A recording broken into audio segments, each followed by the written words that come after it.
Have you ever painted a room gray, only to find out it looks purple once it dries? Or maybe your beige turned out weirdly pink?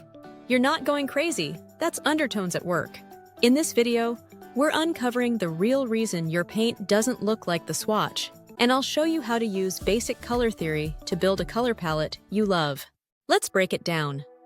Every paint color has two parts: the mass tone, which is the main color you see, and the undertone, which is the subtle hue underneath.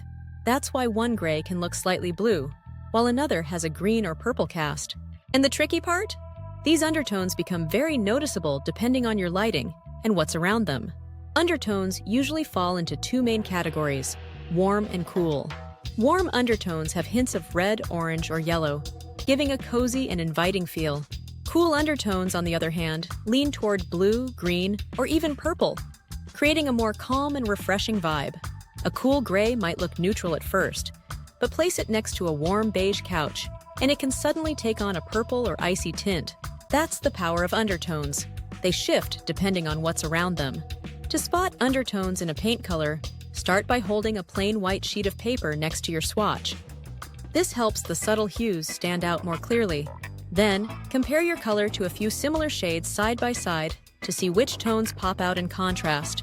Finally, check the swatch under different lighting conditions: natural daylight, warm indoor light, and even in evening shadows, since undertones can shift depending on how the light hits them.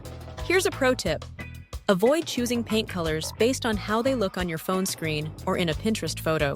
Screens can distort colors, and photos often don't capture the true undertones. What looks like a soft beige online might turn out peachy or pink once it's on your wall.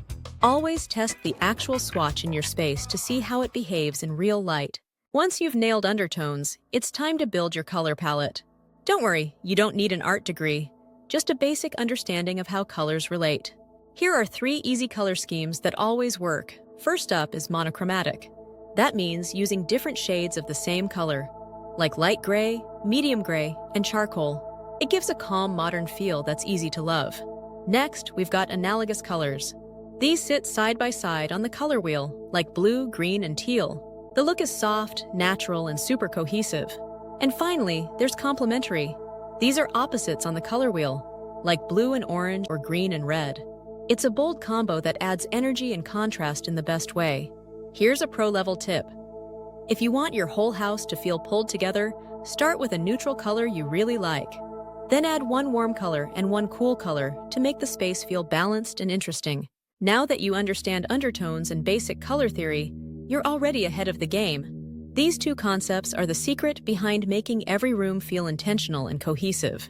Coming up next, we'll talk about how to sample paint the right way and avoid expensive mistakes before you commit to a gallon. Let me know in the comments. Have you ever had a paint undertone surprise you? And don't forget to like and subscribe for more design tips you can actually use.